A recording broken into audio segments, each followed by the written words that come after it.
This one closed at 875 on Friday. It's hitting basically 1450 this morning. QMCO, and this is why you can get in on a catalyst day that closes strong for the continuation. Because 1450 divided by 850, that's 71%. Well, it'll tell me right here. It says 45%. Oh, if that's correct.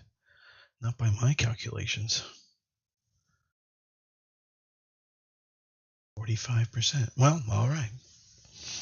How is that the case? Well, anyway, it closed mostly at about 850, so it shows that it closed at 913. That's kind of like the way it moved, not in my opinion. Correct.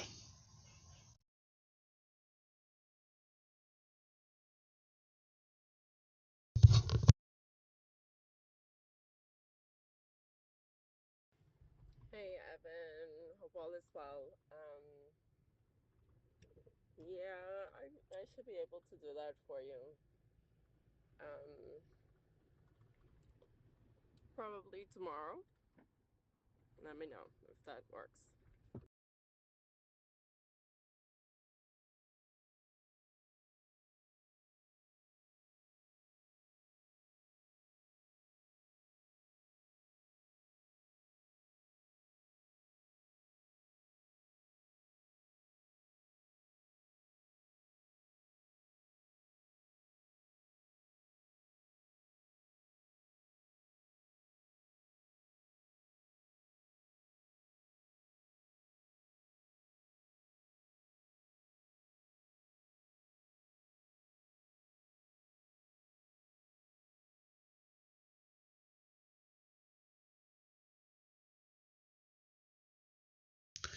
Good morning. Good morning. Good morning. Good morning. There's a meme like that. Maybe he says something else, but it's like a kid or something. Anyway, QMCO for continuation. Small caps. Quantum Corporation. What is this? Is this some bigger company is giving them a contract or something? Let's see. 3 hours ago, 4 hours ago, boost cyber resiliency with advanced DXI 9000 series. Target raised to $5 from 25 cents by some nobody knows company. Corp. Earnings. So it's kind of earnings related. Okay, so I guess they're doing good. Okay. But it is early in the cycle. It would have been good to buy on Friday. Now we're on a second day follow through. Chances of a third day follow through, hey, it happens, but might not be so obvious. Hey, good morning, Michael, and player unknown. Are you Blimsta? Welcome. All right, you guys just let me know if there's something I should take a look at. But I have lots of things we're looking at. I'm thinking about getting into UI this morning because this is a beautiful entry point on Friday that I missed, and yet it's still right here at the entry point, which is not the greatest sign. But some backfill is expected, and so we might be just getting lucky here at a second chance, or it might come back down and dip in for a while. Slightly different way, but yeah, stop at 330 should work out. Wait a minute, did it just move? No. Yes, 360. Right at the tippy top now. Did I just talk about it that you fucking bought it, you guys? Don't do that to me. Don't buy up the price. 360. Somebody just paid top dollar for that. $10 of bid ask spread there. Jeez. Slow down, you guys. Slow down. All right. I also have Webull, like their screen here. I honestly probably need one more screen. You would be surprised how many screens you need with trading. It seems like it's never enough, but eventually it is enough. It's just the key word there, eventually. Because believe it or not, I mean, I have 4 screens already.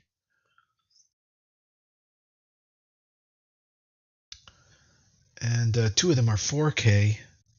So that's the equivalent of 4. Each of those is the equivalent of 4 1080p's. But I got 4 screens already, and it's not enough by about, I'd say, 1 more 4K screen or 2 or 3 more 1080p's. What just sold? Aris? Okay. Aris has been hitting PTs. So, you know, if you're going to if this is going to be what you do, what's your question? Yes, I'm Blimstow. Well, okay, right on. Only an RCAT. Very nice. I like RCAT. And qubits. Well, let's see if you can build up a position.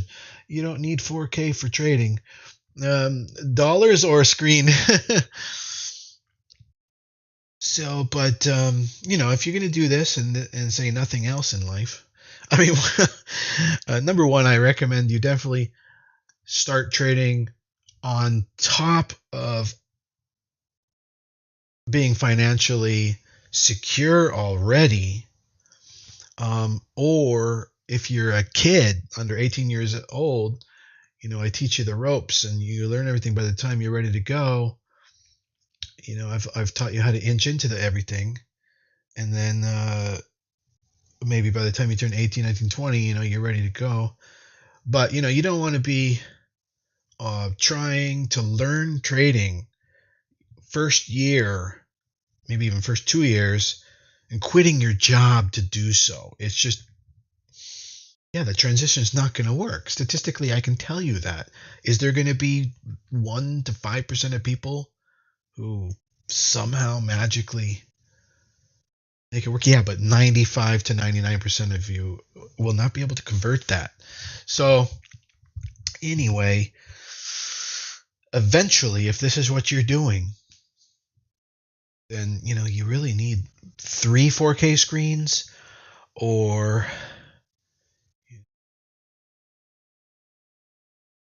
5, 6, 7 screens, if not.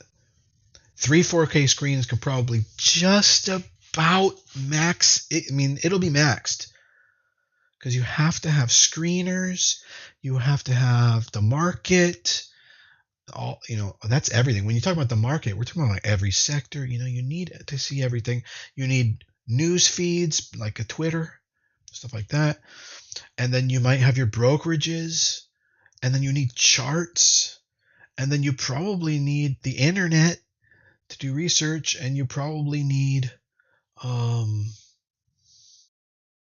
just a little bit of extra space. For me, it's for my different chats. I have WhatsApp, Messenger, Zoom, and Discord all on one screen. I have all my chats, all my communications on one screen.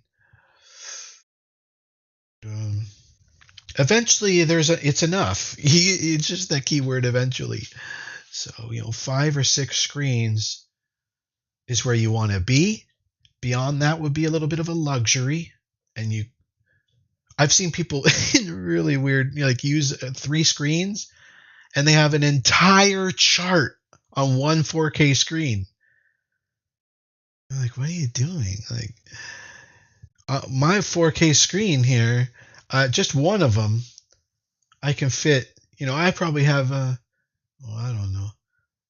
I have, for instance, my scan lists are 500 tickers that come up on all my scans, and that's in 1/4 of a 4K screen.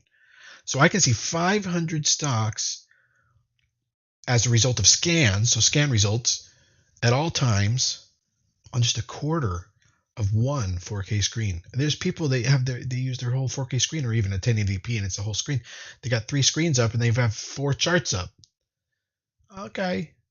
I mean, you can do that if you're, are an investor or a very slow trader, or vice versa. If you're a high frequency trader and you're focusing on that one stock, maybe it's the market, you're a market trader.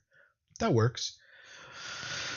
But if you're managing a lot of positions and you want to know what's going on, and money, then you're gonna need a bunch of screens. So anyway, yeah, I need one more. I think I already have one. I just need to plug it in, I guess. I don't even know if I have an open port. I probably do not. They gave me enough ports on this computer. I think I can daisy. Oh, I might be able to daisy chain these two monitors. Actually, come to think of it, I never even realized that. That's pretty cool. All right, you guys. So anyway, UI. I think this could be a great buy-in here. I guess I'll put an order in for the bid, which is 354. Okay, it's a bit lower. That's fine. With a stop at 330. Oh, I kind of feel like I'm going to sneeze. And then it turned into a yawn. Okay, so 354 minus 330 is about 24. Dollars of risk. So about 4 shares.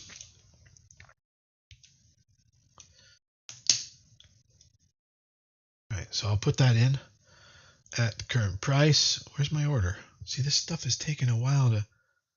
The internet here is a little funky. Am I glitching out at all? There's my order. Wow. See, it took like 10 or 15 seconds to show up. Really strange. The internet here, I might be glitching out. You can't afford to trade, but I can afford to learn. That's good. How about a virtual reality headset and as many virtual screens you like then? Yeah, I've explored that idea, and I have Oculus, and my daughter's got the Quest 2 and all that. But the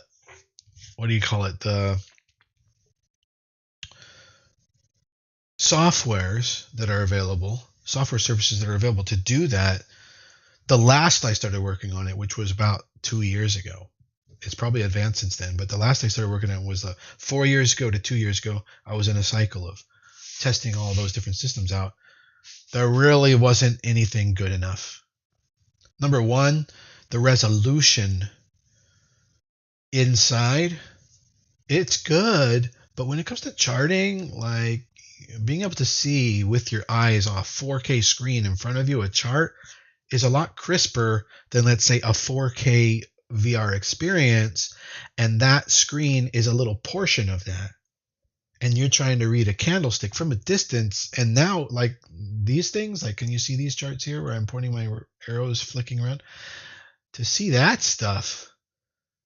So it becomes like grossly inefficient, unless it's like a hollow, what's it called? HoloLens. Maybe it's like a HoloLens or the Apple thing, but the Apple thing is a little bit limited and a little bit too early. And by the way, I think they're canceling that whole thing.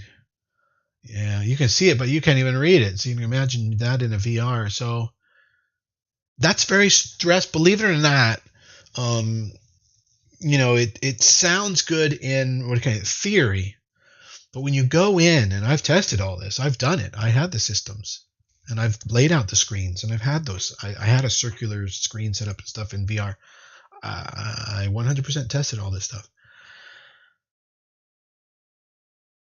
It can be quite stressful, not only on your eyes, just on your eyes and your mind, because of it's quite a bit of extra computational brain power and eye power just to make it work, right? So you get this soreness just mentally because things aren't right, and it turns into impatience, and then it can't really work. But then even on top of that, there's the arduousness of wearing the headset too. Like, don't forget about that. It's tough on the cheeks, and then the systems tend to dry out your eyes because they're hot. Because it's not too hot, but it's enough that kind of dries out your eyes. So there's a whole bunch of immature infancy stages of VR headsets for utility and productivity at this point, and it's a bit too immature to really go balls to the wall with it. And that's what you need. Now, if it was, but I really like the idea, because then I could just get rid of all my physical stuff, and I could be just wearing a headset. I could just lay on the couch, and I could just be like, but there's there's still a ton that's in the infancy. I'd be pretty afraid because, for instance, the Facebook, the Metas and stuff, they can read your fingertips, so you can do typing on a virtual keyboard, so you don't even need physical input equipment. Come on. Now we're talking about real money trading environment, though. Mission critical performance, and yeah, I understand the need for 4K when it comes to reading small text. Well, yeah, and it's super crisp. I found the happy medium is 32 inches for your screen. 4K 32 inches is the happy medium, in that what I mean by that is that you can have a multiple of them, and it doesn't get so big and spread out because they're 40 inches, let's say, that you're constantly hurting your neck. Because believe me, I have these systems. I've tested them and I have them. It can hurt your neck. And so 32 inches allows you to get a 4K where the text that you want to be tiny, so you can use all your real estate of your 4K, is not too small to read. But the screens are also not too big to tile to get more. It's perfect, 32 inches. Yeah, I would not go smaller than that. It's comfortable. 30 inches you could do, 29, 28 and all that, forget it. But 30 inches and 31 you could do. But now you're reaching the eye strain point again. AHR just got a target hit on AHR. Let's see what's going on there. Okay, just a little blip up. This is why, good to have your orders in, because sometimes you're helping people fill liquidity that they need. They need to get out at a profit. And, with all these, I have about 79, 80 positions, maybe less now, pilots that are turning into snowballs.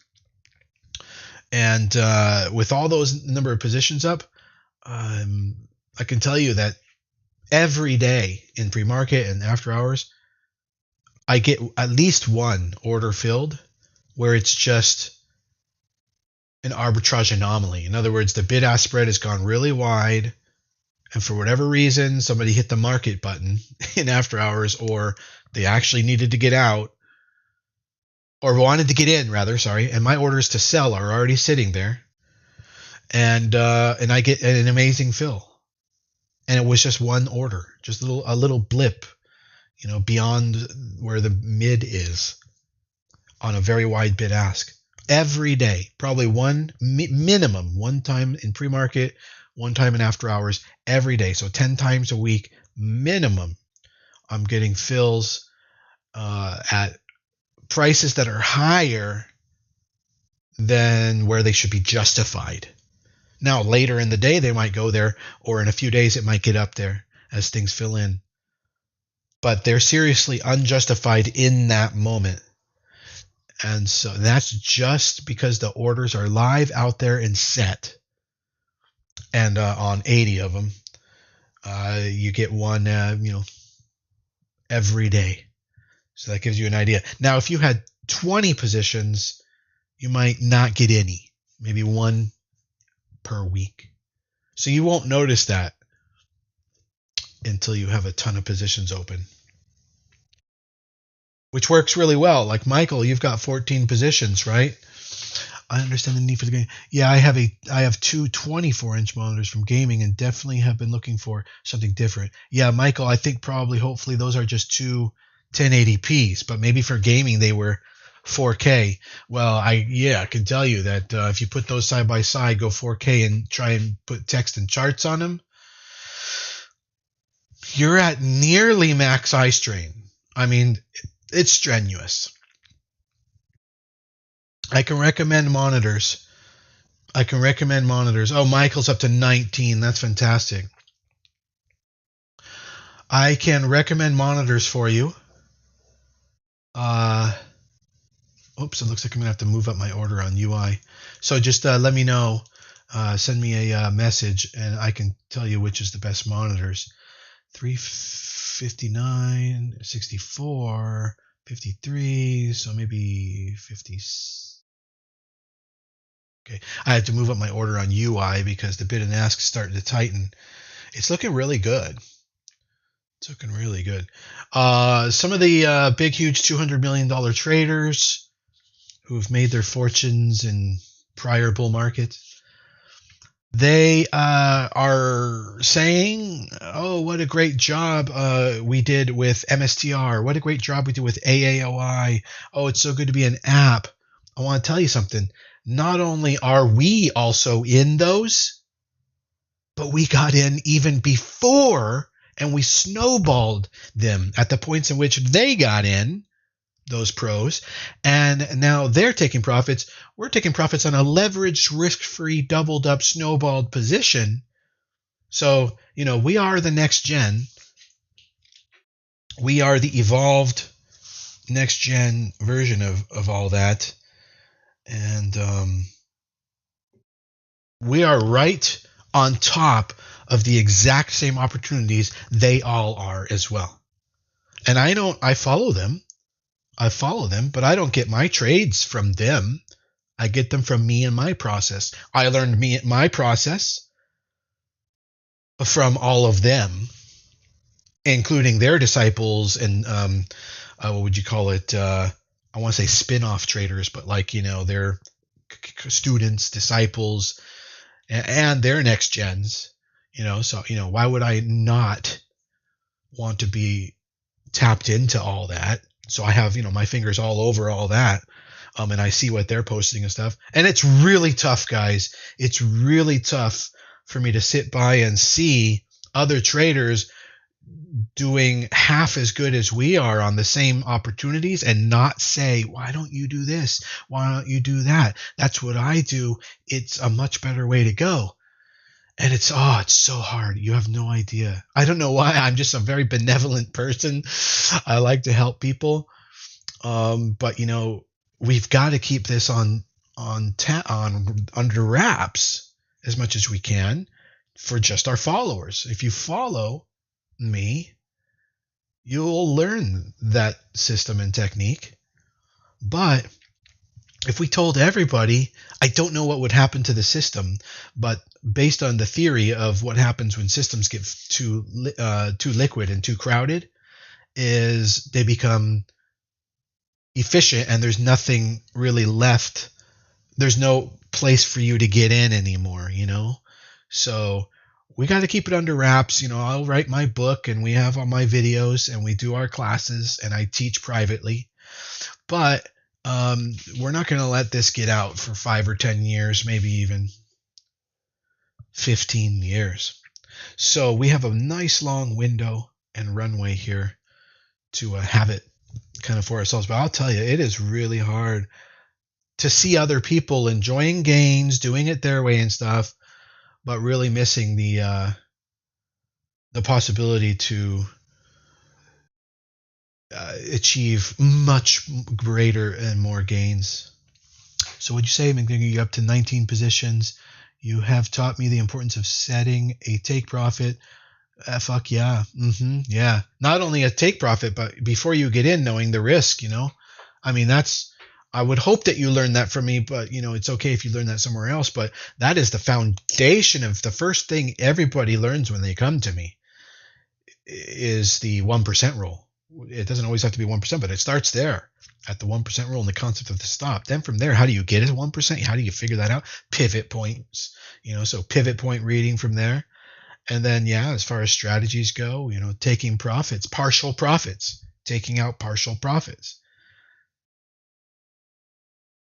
Each of those is a chapter, in a Bible. So it's a lot to explain. But anyway, good to have you all here this morning. We've got about 8 minutes before the market opens. AHR is continuing. Was that my last take profit on AHR? No. And that is also an amassed position. I have several amassed positions doing quite well this morning. I'm already up 1.2K in pre. Now, it doesn't matter to me whether or not the market pulls back from the open and it's a red day. All these orders already get taken out in pre-market, except for anything that's going to it's not tradable in pre-market. So once the market opens, they'll get hit. If they're not hit, when it gets back up here and goes further, then they will get hit. for now, respect your stops, let the trades bake in the oven, and everything will, suss out to how it's supposed to suss out. And if things start to amass on you, it's for a reason. And if things start to stop out on you, it's for a reason. The system auto inflates and deflates according to whether or not we're in a good trading environment or not. That's why we're always going to start at a pilot position size, like 0.25% or less, and doing all these things like a machine. Yeah, and the real human part is being able to find the opportunities and read the charts and make good decisions and be able to get entries at exactly when you want to get entries and not in hindsight. So that's the part you have to. The hardest part of this is you, a machine, you being the one to get in. Entries are all you. You could set stop market limit buy orders though, so that when a price is broached, and it breaks out or it does the green over red or wherever you want to get the cheat entry or whatever it is, you get in. But sometimes you want to watch that. Sometimes you want to give it 5 minutes on the open, see how it goes, and maybe get it at the end of the day. Wait for it to be a confirmed green daily candlestick. Otherwise, you get sliced. You get sliced and diced, especially with add-ons, because pilots are pilots, but add-ons get sizable. They get serious. But pilots, you can take the hit. Pilots are like an attempted punch, not even a jab that hits. It's like pilot positions are like just taking a swing. You don't even know if you're going to hit anybody. Yeah. So anyway, we're watching a few things here. Nvidia, for some reason, and semiconductors are kind of like not having a great time. But okay, Palantir is flying. By the way, Palantir, that's one of our positions. It is flying in pre-market, finally up above. It was really struggling, and I was wondering, did we buy too high, and is it gonna, I set my stop at break even. I added on. I think it doubled my position or tripled my position. I think it was tripling. I think it was a tripling. I don't remember, but I think it's at least a doubling, and converted to no risk. And then it started to pull back the next day, and it got really close to my stop. And ever since, it's been doing well, but just barely inching up. Got some on SoFi just now. Got to take partial on SoFi. But now in pre-market, boy, it's really, popped out. And if it's going to gap and run, that would be astonishing, really. That would be astonishing. But look at my 2-to-1. My 2-to-1 ends at 77. We're already at 67. And my break-even stop is 57, roughly. So I'm already at 1-to-1 on Palantir. If it were to experience a green day because of this upgrade that it just got, I think they changed the price targets to $150 or something. Anyway, it's way up there. You could have a serious green day. I could be at 72 by the end of the day. Maybe not, but, I'm just saying. Could be at 71, 72 by the end of the day. I could be hitting all my 2-to-1s on a doubled to tripled up position, risk-free, in a few days here on Palantir. And that'd be just perfect, because then it could pull back for a week or two and create a new entry. And guess where I'll be then? Tripled up, quadrupled up. I mean, Palantir has ballooned, is amassed into my biggest position. And I was worried about that when it pulled back. I was like, oh man, I was excited because it became my biggest position, and then it pulled almost entirely back, and it was going to cut me out at break even. I'm like, but still, I would have kept it on watch, for reentry. But then I'd have to start at pilot again, unless I could figure out some excuse not to. No, you'd have to get in at pilot again. So this is great. This goes to show how it goes. But also I have Robinhood. I have a bunch of amassed positions that I've added and increased size on: Palantir, Robinhood, Carvana, Tesla, AFRM, AHR, IonQ, Reddit, Lunar, Payo, App, Aris, Chewy, Guidewire, Gigal, CNVS, GME, Prim, AAOI, GEO, NVIDIA, TMQ, IJIC, APLT, CDXC, Netflix, and NNE. So I love most of those names are stuff that we've been following and are hot. And those have not only been piloted, but they've been converted into amassed snowballed positions, risk free. A lot of them, 80%, probably 20% of them still have stops in there. What was that? I just got an alert of some strange kind. That was probably SOUN taking a profit. Yes, it was. Nice. SOUN is popped and is moving. SOUN keeps moving. Let's take a look at the daily on that. By the way, don't forget to make sure you try to get into UI on the open here. The market's opening in about 2 minutes. UI for a swing trade. Get your pilot in on UI. SOUN. Look at this. I mean, I'm taking profits. I got a nice cheat entry back here. But why did I get in there? Because probably this thing's going to be running up and turning into a breakout. I can't really raise my stop yet. I'd love to double up. If I did increase my size, it wouldn't be kind of the right way to do it. It would be better with some nice higher stop put in. So it is what it is, and I'm taking profits. So profits are money too. Profits are profits. But yeah, SOUN. We got in a ways back.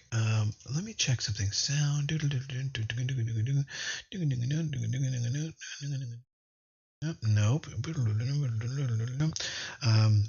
No, for some reason I'm not in SOUN. Maybe I got out all my profits, but hopefully you guys got in. But I am in on a day trade. Got in on after hours on Friday in my day trade account, and it is continuing because this was basically a breakout day on Friday that we missed, and it was looking outstanding because it's going to domino effect into a. Is it an all-time high IPO breakout? It's not all-time high IPO breakout, but it certainly is right side VCP tightening coming out of a bowl, moving its way up.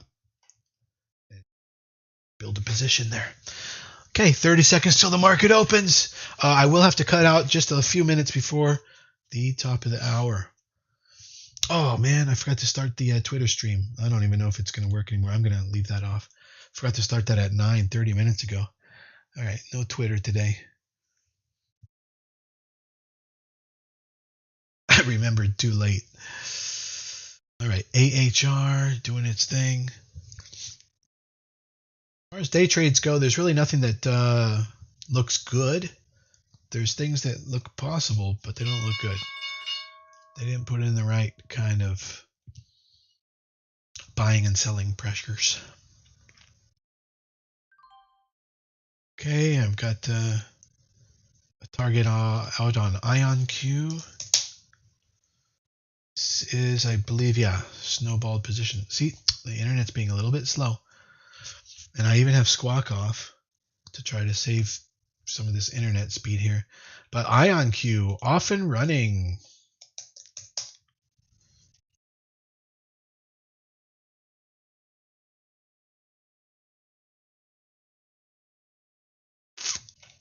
Almost gapped up and out. You can't really raise your stop here to maybe to 22.30, but it's like it's just might as well keep it where it is. And then let's take a look at Palantir, how that continues to go. I got an alert on Payo. That might mean that I can add on when that alert comes up like that. Let's see. I could add on if I raise my risk to stop to 10. But I already have max shares on Payo, I believe. I don't think I can add on, even though I wanted to. That's an entry if you're not in it, by the way. Payo entry, stop at 10. I could add on, but I think I'd be getting too many shares in total to risk to my stop. To say nothing about trying to convert it to a break even. It would not, to risk free rather, it would not convert. It would be $100 to the stop. If I put a stop at 10, it's now at 11. My average is 10.30. And I bought some here. I ran up my cost average to 10.50. Then 200 shares will put me at minus $100 at 10 to stop. And I have 216 already, so I can't add on Payo. But nope, there isn't even a cheat situation where I can add on that one. NNE after breaking out, pulling back towards my break even. Palantir, when you look at it, okay, going green, looking good. The market pulling back at the open just a little bit. Rocket Lab at the top of my P&L on pilots. Yeah, it's doing great. And let's take a look at that UI. Is it getting away from us? Yeah, it kind of is. I didn't get an entry. Did you get an entry? I'm getting an entry right now. Let's go back to that. Ubiquity. Okay. All right. So I'm going to push it up a little bit. Trying to get filled here right to the middle. I just want to get a pilot started and then move on. Come on, come on. I'm right in the middle of the bid in the ass, so I'm hoping I can get that fill and then move on. We have lots of stuff to do today. Okay, I think I got it. No, that was something else. We just got some profits taken on Payoneer. Look at it go. Look at that. Isn't that beautiful? What a beautiful candle. I just love that. Just beautiful. This is the one that I was hoping to double up on or more, but I cannot get it. ET happening. Hitting some profit targets. ET. Let's take a look at that. And just got an A Lab profit target hit. Now, I see I got to check these because you might be able to raise stops on some of these, but no, look at that. That's beautiful. ET doing its thing. A Lab. Let's move over there. Okay, I'm up 1.3 grand now from the open. That's just me. A Lab. No, there's no real raising of the stop going on there. I mean, you could technically get it there, but that's way too aggressive of a style. You need to give these things the ability to breathe so that they can last. They can snowball for a while. Don't put the heat on the snowball. That was a good one. Don't put too much heat on your snowball. I'm going to have to flatten out of SOUN pretty soon, it looks like here. If it pulls back too much. SOUN is about to hit my stop at 829. Breakdown of 830 would be, let me just take a look at that. Put our stop on that. Yeah, that's what I would want to do. Oh, nice. Wait a minute. That could have been an exit on NVIDIA. Not a profit target. Let me go check. NVIDIA just got hit. Oh, yeah, that's an exit. So I got to liquidate completely out of NVIDIA right now. It's hitting my stop.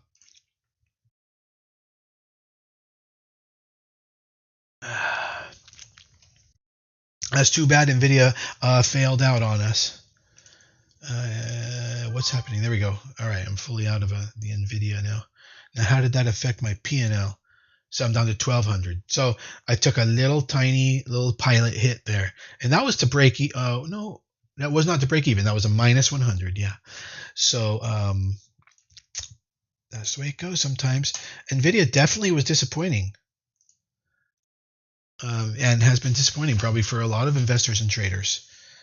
But that's the way the cookie crumbles. And everything else doing well, though. So let's keep looking at everything here. Keep looking. Yeah, I'm going to flatten out of SOUN. Looks like it's failing out. Going to flatten it. Where's the flatten button on this system? There it is. Flatten. Before using flatten, make sure that you understand and accept the risks. Yeah. Did it flatten? Yeah, it did. Okay. All right, good. Now I only have to watch PDYN. Now, that's as far as sort of my day trade positions go. All right, back to everything that's moving around. Rocket Lab Snow. What was that? Got a bling. Oh, I think that was. What was that bling? That sounds familiar. Was that a take profit on something?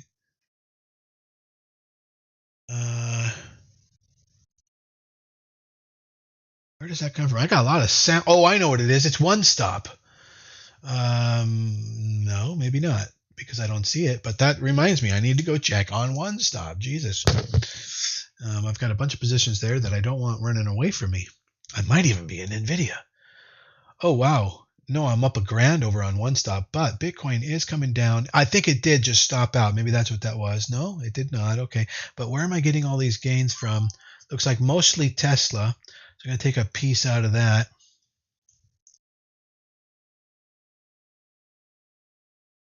And what do we got going on? GoDaddy. GoDaddy looking great. GoDaddy. GoDaddy, go. Okay, and then we're going to take out a piece on that. Hilton, continuing. Good. I'm going to take a piece out on it. Mostly things are up today because the market is up, and then they're pulling back. Tesla, and then Berkshire Hathaway. Oh, an outstanding move there. Beautiful. Going to take a piece out on that. All right, looking good. Now, the only thing, Bitcoin, where's my stop? Where's my stop on Bitcoin? Way down there? Boy, giving it way too much of a liberal amount of room there. Oh, I don't even have a stop. Okay, so I'm just go ahead and create this stop now. There we go. That up under here. Okay, you guys can't see that, but anyway, over on my prop account. Looking good. Took profits across the board. Now, snow. This is a position of mine that's doing well, so we're looking at all those. I especially want to know positions that are doing bad, how they are, and positions that are doing good. Everything in the middle is safe, you know. You want to know what's going off the rails, positive or negative. AAOI. And I especially want to start with my big positions and double check how they're doing. These are the ones that are doing the worst. They're doing great, so we're really in good shape. Next to check is Carvana. Is what basically what I'm looking for here is the situation changed such that I can get a raise my stop. You know, that's what I want to know. All right, I'm still trying to get UI. Let's see if I can get it right here. 6364.49. That's the current price. Come on, fill me.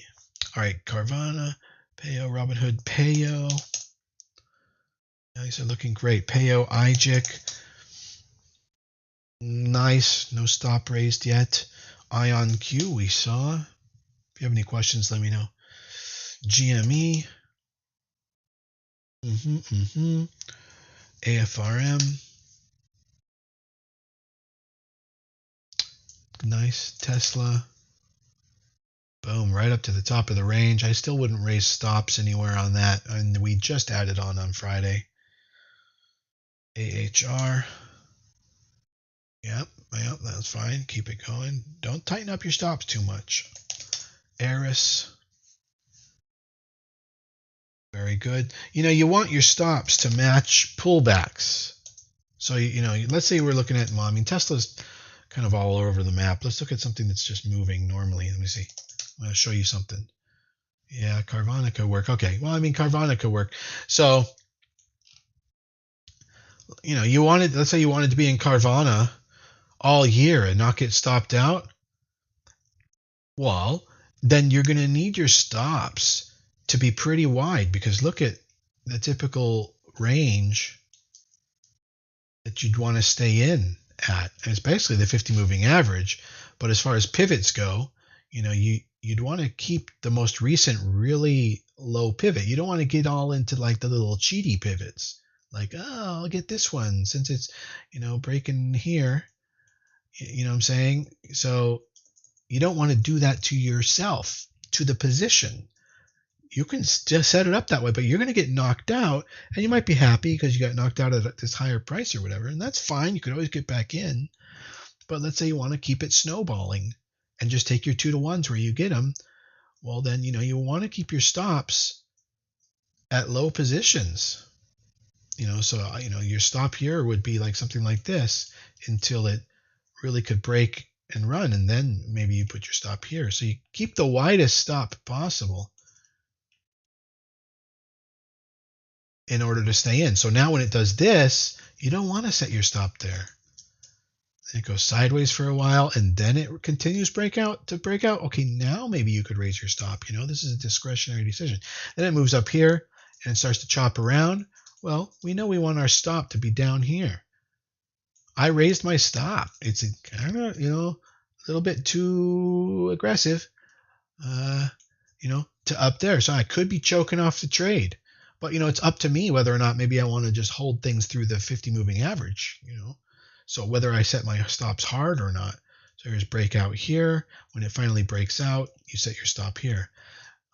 It starts to move.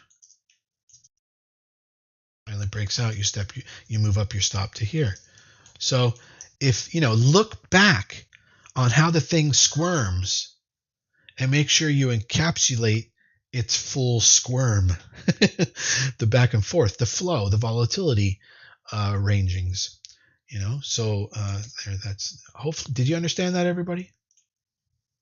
So that's how you can make sure that you're not making too stupid of a decision on your raising of your stop. You don't want to just get in there like a cowboy and just be raising your stop every time a green moves over a red candle. No, no, no. All right, Bitcoin moving down. That's probably going to cause the market to move down. Actually, the market's moving up, which is ridiculous. Okay, but Bitcoin's moving down, and I imagine that's probably going to make MSTR move down. Let's go take a look. Yeah, MSTR, but it certainly isn't taking as big of a hit as it did before. It's hanging in there. All right, I got to look at Axon, a pilot position. That's my worst position in my pilots. Look at that. That's my worst position. I mean, every position is doing great as far as how they're pulling back. So I really have very little to worry today. This apparently is not as bad. I think because of my risk sizing and stuff, it looks worse, to be honest. But it's not bad either. And MSTR is also, and that looks bad too, but it's not worse.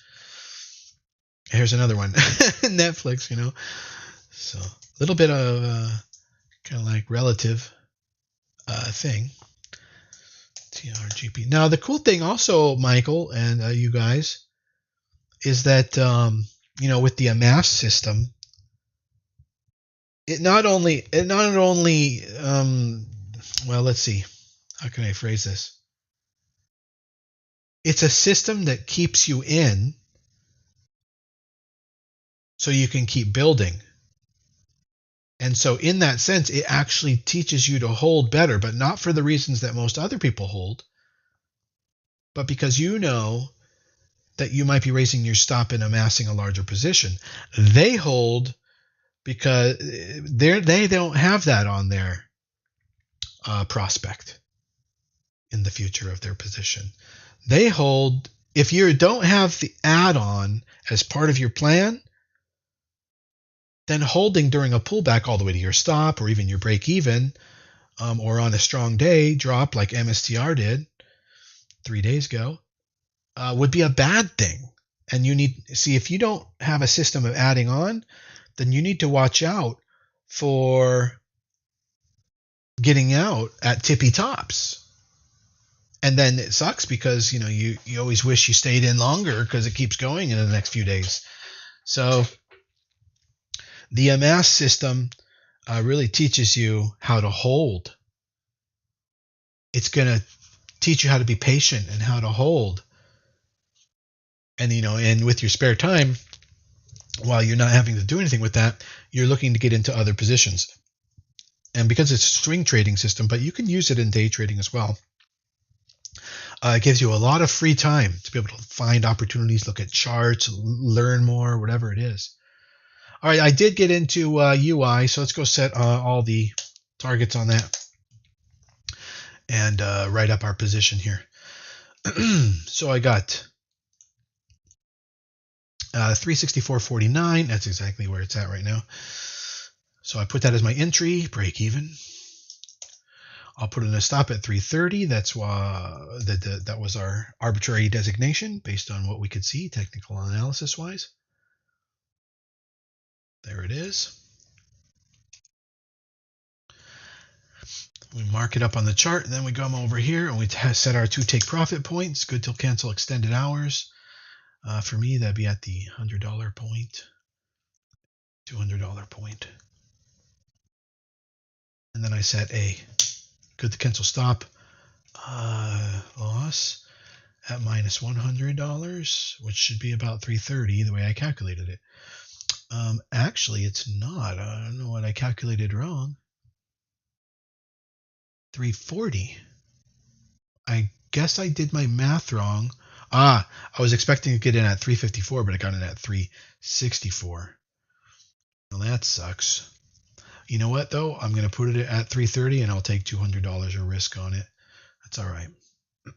330, so that'd be 329. Actually, it works out to be only $130 of risk. So sometimes you miscalculate, but it's okay. $329.99. There we go. So anyway, that position's set and forget. That's done. Lemonade, and right in the middle, I'm out of orders on it. Okay, well, yeah, maybe it'll set up again. But you could see how, I want to keep my stops kind of wide. I probably could put a stop over here at 42.50, after this skip day, but kind of remains to be seen. Let's let it sag. Let's let it form something. The idea is let's let it do something like this, and then go like this, and then break down, and then maybe find support, and then push up, and then actually do a shakeout, and that would have shaken you out. Then come back up, and then come back around, create that low cheat entry, and maybe add on there, and then raise the stop to below this level, or even wait until this level is broken. So lemonade will require some patience from here. All right, I could go on and on like this all day, but I do have to get some errands done. Hims just hit a point, do you think? Hims just hit all your profits. Oh, man, that's great, man. I'm so proud of you. All right, Hims, let's see. Let's take a look at that. Boom. Look at that. Gorgeous. And it's not even broken out yet, Michael. I don't know what got you into Hims. If it was another service, or you saw something somewhere, or if I talked about it, or if you were able to analyze the chart and decide that for yourself. But good job. Good job.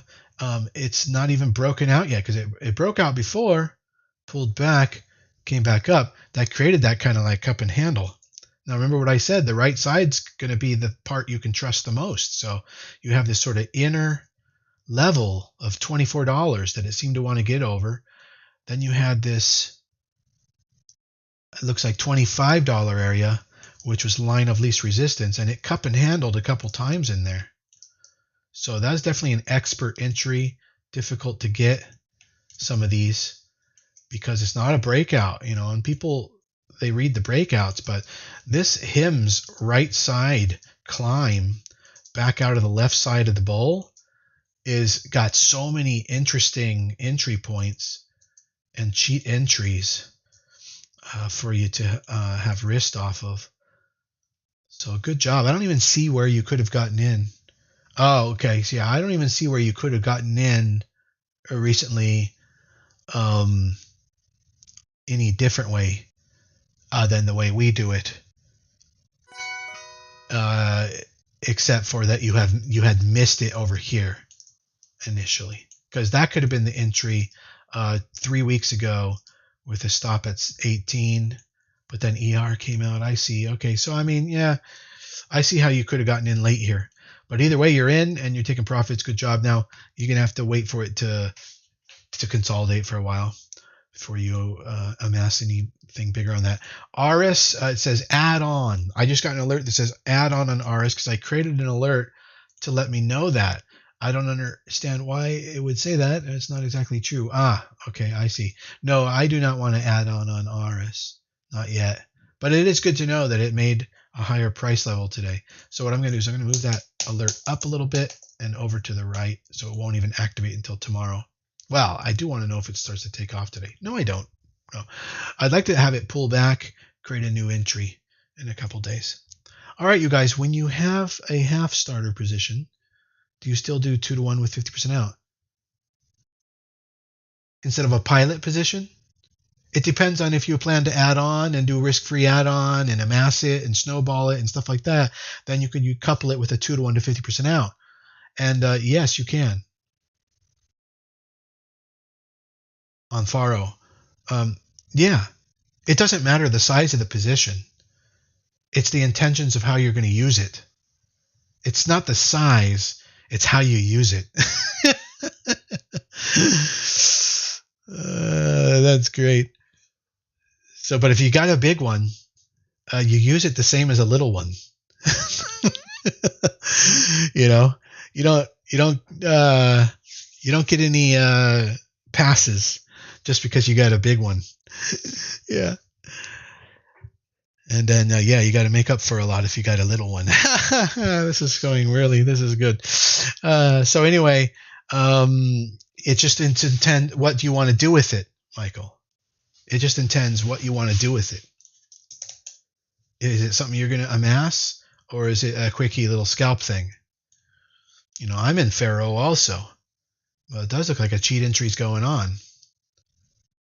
I just don't know if it's going to go like this on this pullback. So it's hard for me to raise my stop as yet.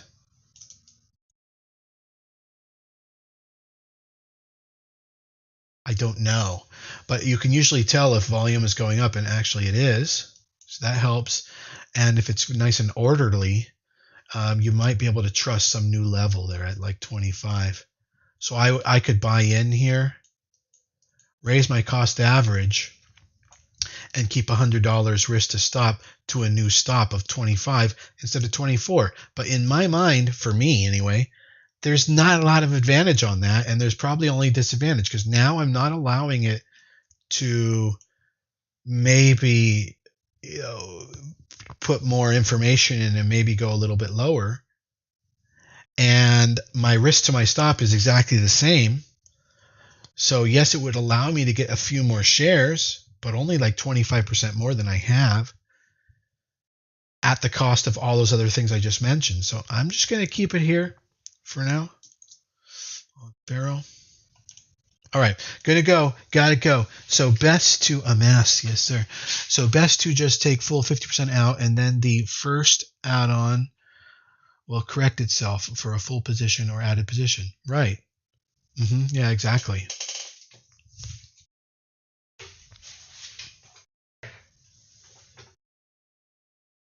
Oh man, what's going on with TSM? Is it having a red day? Yeah. Pulling against me. All right, guys, gotta go. Do some errands. Have a good morning, all. Bye-bye now.